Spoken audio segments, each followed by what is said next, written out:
The oil crisis of the 1970s pushed Europe to look for modes of transport like rail that are less reliable on fossil fuels. Now that we find ourselves in a similar situation, how can rail and combined transport contribute to keeping the supply chain moving?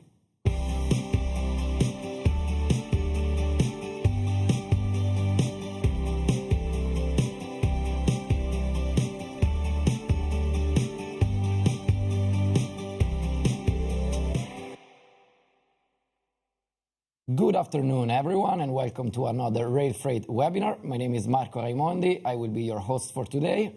Next to me, as always, is my colleague and co-host, Dennis van der Laan. Hello, Dennis. Good afternoon. The guest speakers for today will be Akos Ersek, Chief Policy Advisor at UIRR, and Martin Kubek, Head of Silk Road and at Metrans. Hello, and welcome to both our speakers. Hello. Thank you. Good to have you. With Akos and Martin, we will analyze the impact of the previous oil crisis, how the current one is affecting rail freight and terminal operations, and since both URR and Metrans will be participating at our upcoming event, European Cargo Experience, we will also shed some more details on the event, which is already less than a month away. If you have any questions for our speakers, write them in the chat, and Dennis here will do his best to read them and ask them to our speakers. First questions for our speakers. How are you? Very well, thank you very much. Very good to hear. Maybe let's start already with the first questions for Akos. How is this current crisis different from the one in the 1970s? From the ones in the 1970s, maybe? Yes, well, there are two in the 70s, one in 1973 when there was the war, the Six-Day War between Israel and the Arab countries, and then the second one at the end of the decade, parallel to the Iranian Revolution in 1979. But in principle, there is no difference, as both the 1970s and the current crisis limit the access to oil and oil products like diesel. De facto, the difference is extensive at the same time, as renewable electricity generation capabilities in Europe are significant, and there's also a substantial nuclear generation potential, especially in France. And of course, door-to-door combined transport, which is an equivalent capability as road transport, uses electricity. And of course, combined transport today delivers much greater capacities and capabilities than during the 1970s. Yeah, and when we were speaking in preparation of this webinar, I remember you mentioned something about the type of oil the type of products that can be done with this oil, and maybe there are some difference with what happened in the 70s. Could you maybe elaborate a bit on that? Because in the 70s we had, for instance, well, I don't remember it because I was there, but the no car Sunday, for instance, and the diesel that goes in car is not necessarily the same that goes into heavier vehicles. What are the differences? Well, now? No, the diesel is the diesel, but in the 1970s there were very few diesel cars.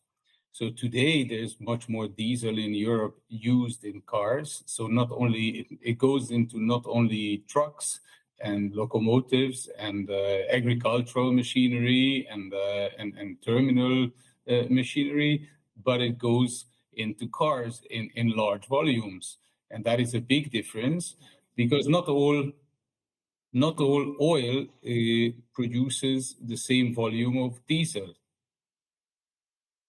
Yeah, and then since we analyze now the crisis, maybe let's talk about combined transport. How is it different now that it was back then? Well, combined transport in the 70s used to be a niche activity. Containerization was in its infancy, and it was mostly used to facilitate transcontinental transport. Globalization was nowhere to where it is today. Supply chains were much more localized. So combined transport was a niche activity both for rail freight and for supply chains in general. In contrast to today, door-to-door combined transport supports roughly 50% every second ton kilometer produced by rail freight in Europe. And together with waterborne combined transport, this mode of transport fulfills a much greater portion of long-distance transport chains in Europe. So in short, combined transport door-to-door is a better standardized, greatly digitalized, well-known and well-used form of longer-distance freight transport. Yeah, so to sum up, basically in the 1970s is where Europe maybe discovered a bit combined transport, but now it's it's much more developed.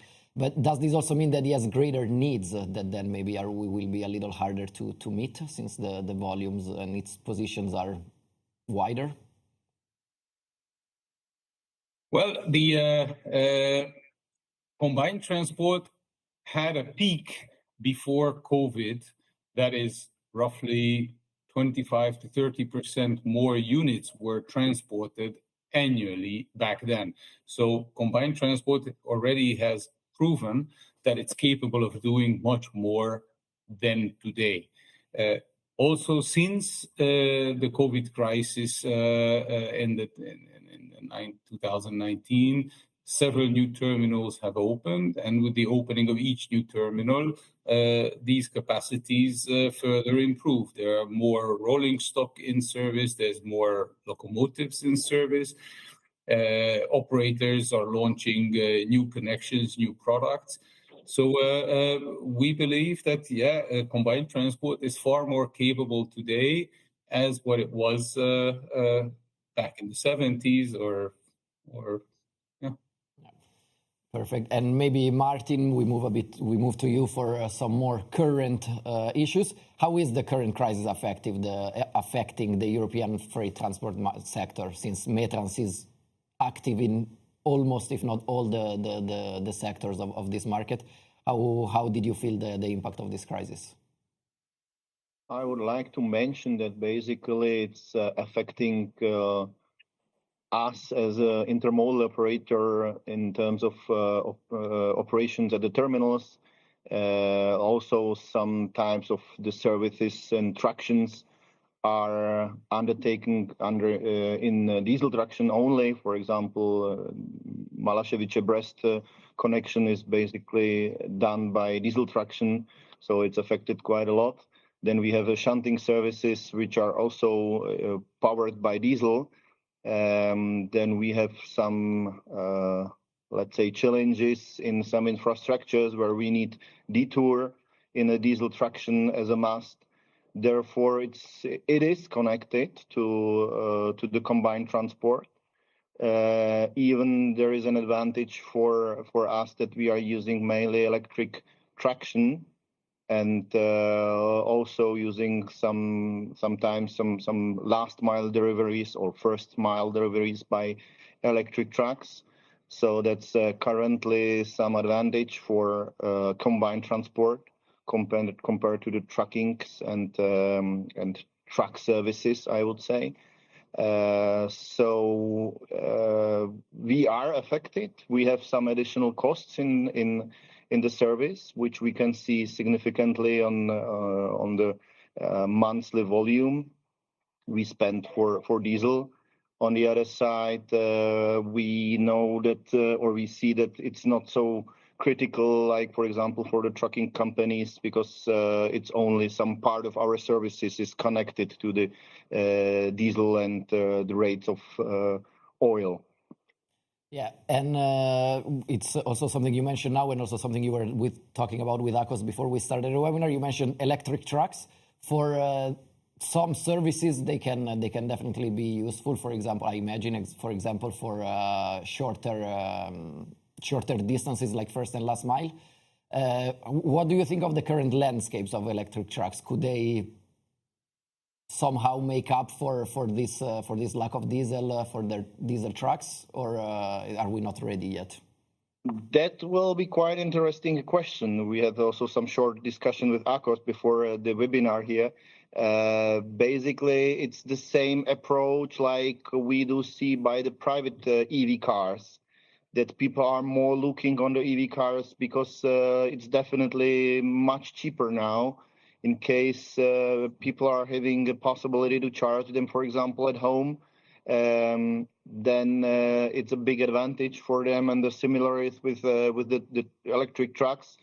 On the other side, the infrastructure for the electric trucks needs to be developed, and it will take some time to develop it. We have on our terminals, we are charging them, but the space, for example, now is a bit limited. So we need to find out a space for charging the trucks close to our terminals if there is no open charger, for example. And in the long term, if you ask me, I believe that electric truck will be a solution, especially for the combined transport. It is a logical step because we don't need big distances for the last mile and first mile deliveries.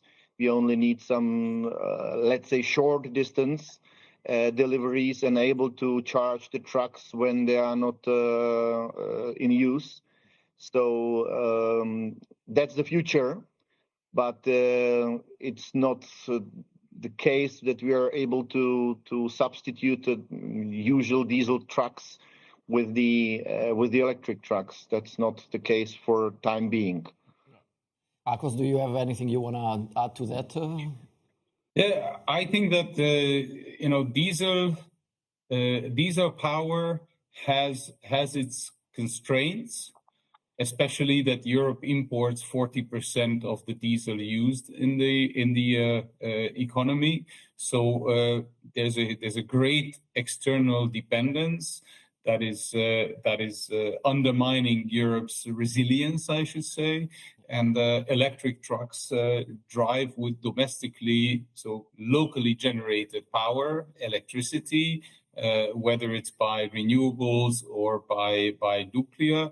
Either way, Europe is much better served by an fully electric powertrain, and door-to-door combined transport already demonstrated in 2021 a door-to-door electric shipment from Rotterdam to Vienna performed electrically. So this is a well-known, well-exercised practice, and it will come. Dennis, we have already a question. We have a question from Julia. She says some shipping lines are charging customers additional fees due to increased oil prices. Is this also the case in combined transport? Maybe this is a question for Martin. Yeah, it's actually there are some surcharges we could see in Europe already now that also for specifically the environment we are using diesels, we need to cover the extremely high costs, and it is unfortunately is not connected only to the diesel cost, but is also connected, as I mentioned, for example, for detour.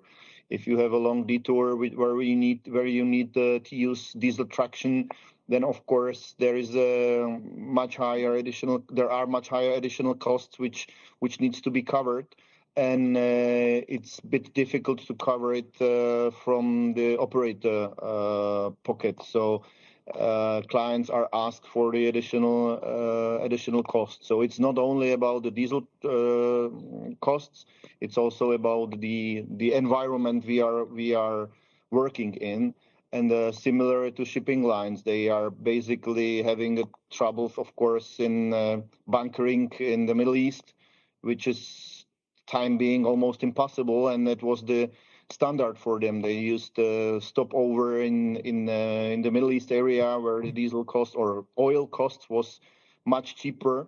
So the difference between bunkering in the Middle East and bunkering somewhere else might be huge. Therefore, also the surcharges are then maybe quite high when clients are looking on the rates or surcharges itself. Yeah, so it's a bit of a perfect storm, because I'm guessing that the detours that you talk about are probably tied to the many infrastructure works that are currently in Europe. So this on top of the diesel shortage, then yeah, it can cook. Absolutely. This is the point that you should not look only on the standard procedures, but we need to look on the unusual procedures like detours of the infrastructure construction works. For example, in Germany, they are quite huge, and there are some needs for solutions which are not in favor of us and our clients. Yeah. And then maybe staying with Martin, how are terminals affected? Since Metrans is also a terminal operator, of course, it operates many terminals in Europe. How have terminals operations been affected since maybe diesel is a bit more needed there, or there are less alternatives than terminals? Yeah, sure. We are basically also having on the terminal rich stackers where we need diesel, of course. So it's also part of the story that we need to pump the diesel, which is more expensive. We are, of course, trying to diversify the costs and the solutions. Therefore, we are already long-term investing in different types of, like, for example, gantry cranes, which are electrically powered. We have hybrid locomotives also in works somewhere. So basically, we are trying to diversify the solutions. But of course, it's something which takes time and needs money, and this is the point that we need to do it step by step. Now the situation worsened, and back to what I said, basically everybody are looking now for different solutions, like EV cars for the private use, and we are also sometimes already looking for the different solutions.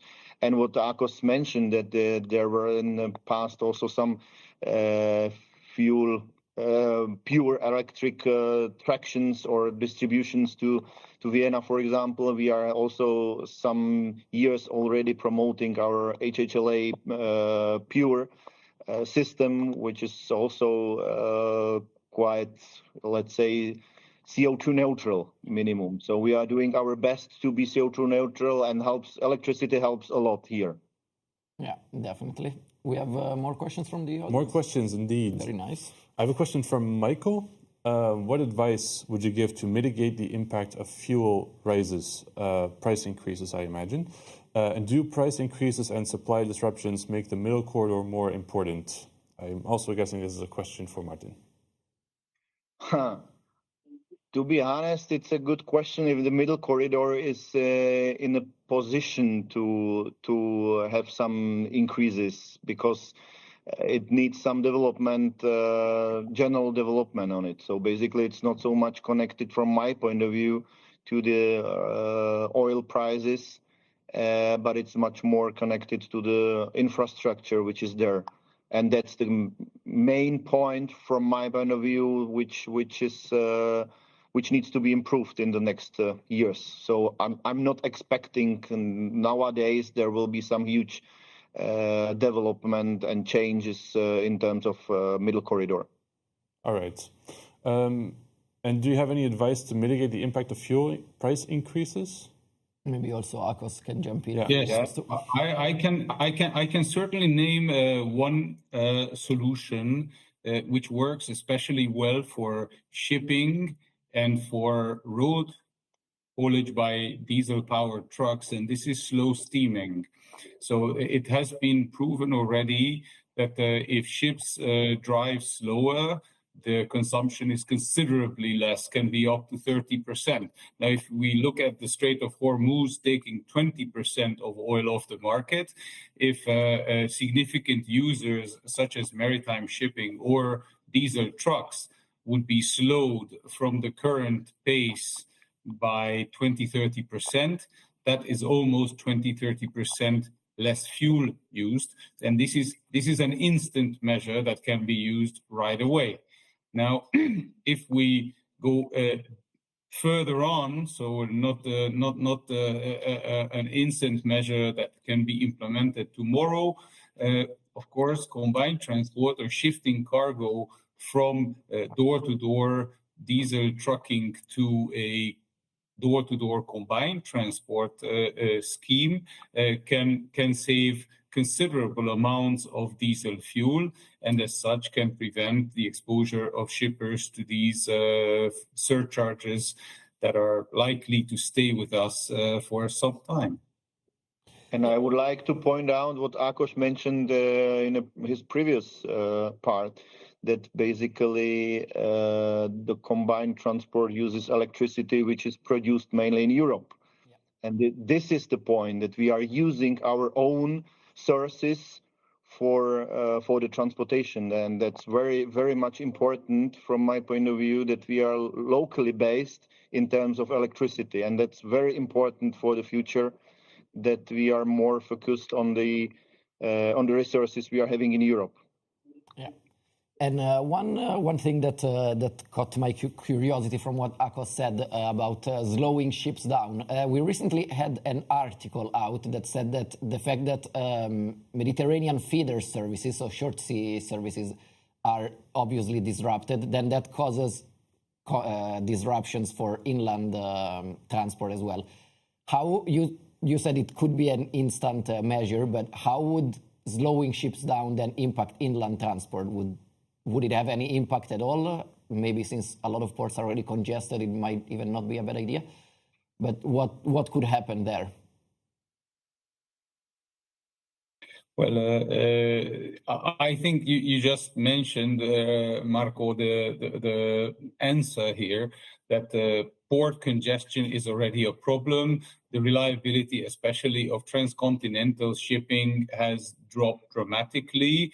This is related to various detours that are forced upon ocean-going deep-sea vessels due to geopolitical developments. So there is a problem in the ports, and there is definitely an extended capacity in global navigation to put more ships into service if there is a greater need. Yeah, interesting. Dennis, was there? Yes, I now have a lot of questions coming in regarding fuel. I'll maybe just group them together, and then we can see where we can go from there. So, first question from Haptom is: do you think this energy crisis will push more and more act as a major accelerator to renewable and alternative energy sources in the transport sector? Will it lead to more sustainability in European transport? Then there is a question from Thomas who asks, is the 2/3 energy savings of rail being marketed with relation to the oil shortage? So is the rail sector using this to market itself? And Guido, I think, is asking, is hydrogen a possible solution for diversification in terminals and or also on medium or long distances? So those are the fuel-related questions. So to sum them up, they would be about alternative fuels, yes, and specifically hydrogen in this case. Alternative fuels, sustainability, and also is the rail sector using this to market itself? To market itself, yes. Yeah. When I can start, I can say that basically from the combined transport sector, we can see the intention to do it already now. If you go through the different terminals, hinterland terminals, ports, etc., you see already the photovoltaic electricity there. There you can see electric gantry cranes there. You can even see the reach stacker electric. In the ports, you can see the automatization, which is based on the electric cars and solutions based on the electric, let's say, reloading facilities. Also, you can see, for example, in Port of Hamburg, they are also working with hydrogen. Here, my personal thinking is that opinion is that basically, I guess it will take some time still, because it's the beginning. Maybe there were one question if it's possible that this will speed up a little bit. Yes, it could speed up such things because, of course, we see that always when some crisis is coming, some different things are developing faster because people are willing to use it much faster, like we saw in the COVID times, that all the electronic things happened, which has been changed actually, that no people traveling a lot, using more Teams calls, Meet calls, whatever, Zoom, So that was a big change for everybody, and the same we will see in the future in terms of the oil, that people will be looking more on a different solution and diversification of the resources, and this will happen. I'm convinced for it. Yeah, Arcos, do you have any thoughts on perhaps on the alternatives to fuel, and maybe not electricity but the hydrogen, or sometimes we talk about HVO as well? One short comment to electricity. So the mobile electrification that is based on batteries is, of course, a challenge, as Europe is not a maker, not a manufacturer of electric batteries yet. So the best battery is what you see above the head of Martin, the catenaries, where you take the electricity directly out of the wires. I think that's the best. And of course, this is what we have in the gantry cranes that are serving the largest terminals. Now, regarding hydrogen, my opinion is not as positive because, first of all, hydrogen is still pretty expensive, number one. Okay, it may become cheaper if more renewable production happens. But hydrogen is also cumbersome, meaning it's very expensive to handle. You need special grade steel in the hydrogen tanks, in the pipelines. That's a second problem. There's a third problem. There are industries that can only be greened using hydrogen. So steel, glass, chemical processes, you need hydrogen as a fuel, and there's no alternative. So electricity is not an option. So in transport, I would say that hydrogen is not as practical, especially if you want to use hydrogen on board a vehicle. The vehicle will become a very complicated vehicle. We have seen these hydrogen electric vehicles, very cumbersome, very complicated maintenance problems, and so on and so forth. Yeah, we keep having questions coming from the audience, which is amazing. That is correct. I have another question from Frank, who asks, in continuation of what we were just discussing about fuel, I think, will the current crisis lead to a permanent shift to rail, creating real growth for the next decade, or will it just be another temporary shift by customers who seek cost control? Does this crisis sufficient leverage for the next decade, or what do we need more? Nice question. I will reply from our perspective. I believe it will help also to make some changing in thinking from the client side. It's basically connected more or less to the clients, and when clients are willing to use more rail freight, we'll be of course happy. The point is also that we need the politicians to invest more in the infrastructure to help us to be real possibility for the clients. It means if the clients is willing to change from truck to rail, there must be sufficient infrastructure which will allow him to deliver the cargo from A to B within some certain time. In case the infrastructure will allow us to do so, then I'm pretty sure that the future is bright. So it's not only up to us, and then unfortunately it's not only the question to us, but also to the infrastructure managers and owners in the different states and to different governments to invest more in the infrastructure. There were some nice discussion about the infrastructure in the Czech Republic, and somebody told, look on the highways. You have highways means that you have four lines actually. But look on the railway. Where do you have 4 lines next to each other? Where is the real highway on the railway infrastructure? Not so much railway infrastructure is built in four lines, 4 tracks, actually. So the difference is still there. In case that we will be closer to the highways, then I'm pretty sure that we might be closer to serve more clients on the railway, and that's the way. But unfortunately, it's also not the question about the next weeks. Well, Oh, please, Akos. Yes. while I agree very much with Martin that the key is infrastructure, there's probably a savior coming our way, and this is the new European infrastructure capacity management regulation that will be implemented in the next years. Actually, what we see today is that the portion of the infrastructure that is devoted to freight, and this is on rail specifically, is incomparable to the proportion of infrastructure that trucks take up on the roads. So today we have 8 passenger trains for one single freight train. So the ratio between passenger and freight is 8-1.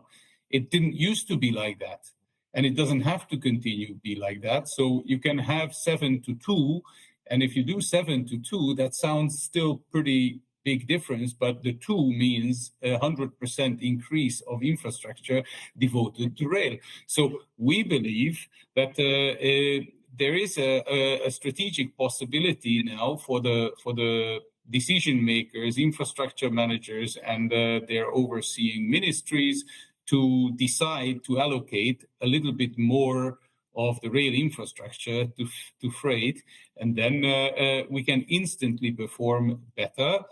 And regarding the quality or punctuality concerns, if we can double the fluctuation of trains, it means double frequency. And if there's a double frequency, the amount of delays automatically sensed by the customer will automatically be reduced. Yeah, interesting. And then maybe, do we still have questions from the audience? Yes, I do have some questions, but maybe these are better to ask at a later point. Or are we going to wrap up? Okay, I wanted to maybe ask another question, because to maybe both, it's a bit asking you to look into the ball of crystal and look into the future. But I'm wondering, obviously, even if the war or the tensions in general, but the war in Iran especially, even if it ends tomorrow, the impact of the fuel crisis will not end with it. How long do you expect this to go on? Or maybe how long do you think it would take once the war would be over? Is that a prediction that can be done? Well, the word that we hear is that various oil processing infrastructure has been damaged in the Gulf area. So restoration of those refineries and other oil processing facilities is reported to take a number of years, even in some cases. So we can only expect a kind of gradual rebound. And at the same time, this Persian Gulf crisis coincides with the crisis in Russia or between Russia and Ukraine. And we see that the Ukrainian side is also causing some damages to the Russian infrastructure. So even if there would suddenly be peace in Ukraine, even the Russian side could not so quickly step up and step in. So my expectation is that electrically powered door-to-door combined transport will have a prolonged potential, and we have a grave responsibility to show to the market and to the economic actors that we're capable of doing the job for them. Yeah, so maybe a good way of summing it up is that we're going to get lemons for a long while, and then with combined transport, hopefully we'll manage to make some lemonade out of it. Let's see one last question from the audience, maybe? Yes, I do have one more audience question, perhaps about resilience. And Akos, you already mentioned Ukraine. I have a question from Boris Kanadiuk, who says that the war in Ukraine has demonstrated that rail systems are vulnerable to attacks on energy infrastructure and, under critical conditions, rely on diesel traction to maintain operations. Thus, the current intermodal model tends to shift dependency rather than reduce it. So the question is then, do current and future plans of Metrans and other operations and associations, including Combined Transport for Europe, consider a dual crisis scenario? So simultaneous shortages, both at national and local levels, of electricity and fuels. And how can we maintain operations under such conditions? Long question, but I think an interesting one. Yeah. So maybe let's start with Martin. As I mentioned, we are having also the diesel locomotives, of course. So the point is what I mentioned earlier. The point is really diversification. We are not willing to stick on the diesel traction. We are willing to develop the electric locomotives. Out of our 190 locomotives, most of them are electric ones. Question seems to be what will happen when there will be a war in Europe. It's of course a bit difficult to answer, and then we will need to change some layout. But physically, for the future, if we should invest in the new hardware, I would say new assets, it's definitely much better to invest in the electric locomotives. And back to what I mentioned. From the European perspective, our local energy we are having is electricity more than oil. We do not have oil like Russian has, for example. So for us, much better to have the electric traction than the diesel traction, because from the long-term perspective for Europe, it's more reliable in electricity than in the diesel. That's my opinion.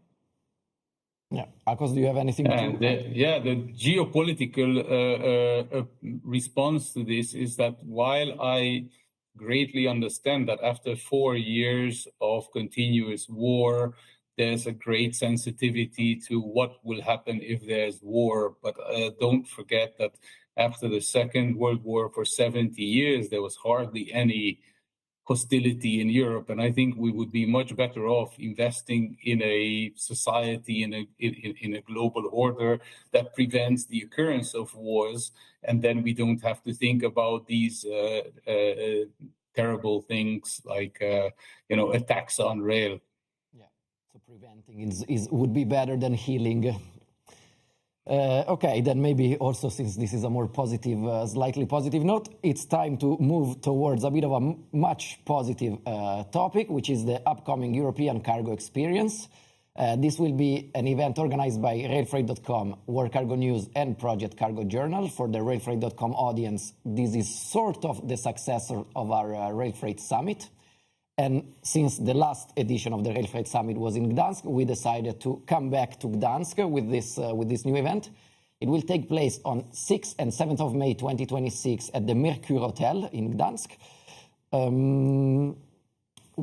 The main theme of the event will be terminals. So that's also why we talked a little bit extensively about terminals today.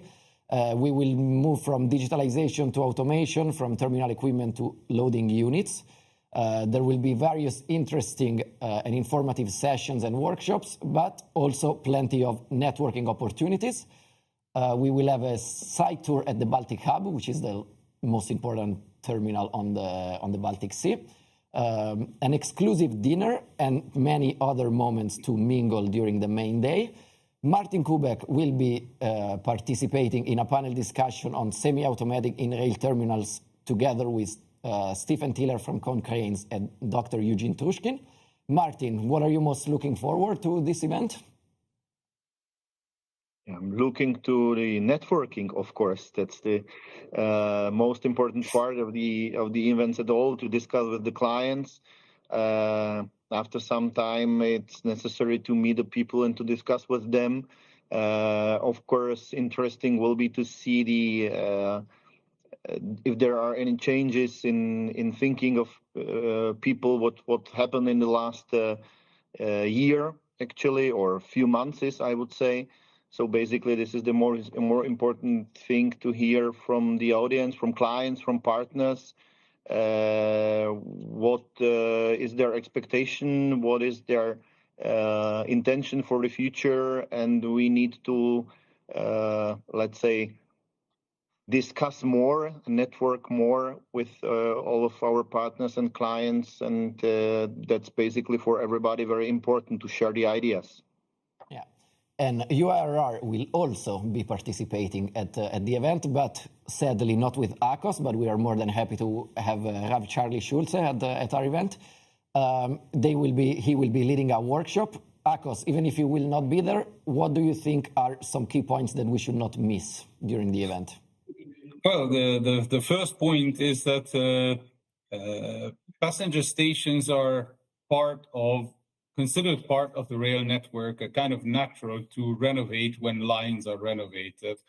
But the equivalent of a passenger station from a freight perspective is a terminal. And terminals are kind of left behind stepchild that they also need to be developed and their needs need to be taken into consideration. If we think of the Stuttgart Hauptbahnhof project, multiple billion euros to make the station function well, I think the rail last mile and the road last mile connections of terminals deserve a lot of attention, and there the needs are fractions of a mid-city large passenger station, and they can add considerably to the productivity of a terminal. So just like the 10T, the recent 10T regulation specifies as a responsibility for member states to fix the rail and road last mile connections to and from freight terminals. This needs to get more attention, and this has to be considered very much. I don't want to say that in Budapest, for instance, there's a 100-year-old bridge which is almost collapsing and trains are traveling on it for 10 kilometers an hour to access 2 of the 3 terminals of the city. It's insanity. I mean, these kind of things should not be allowed to happen.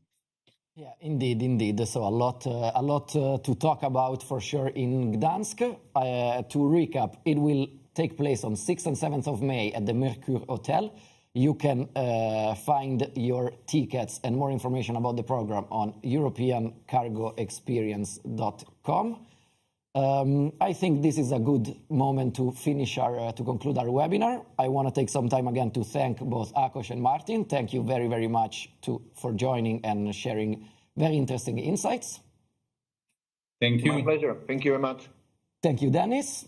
Thank you, Marco. And thank you to all our viewers. We will see you next time.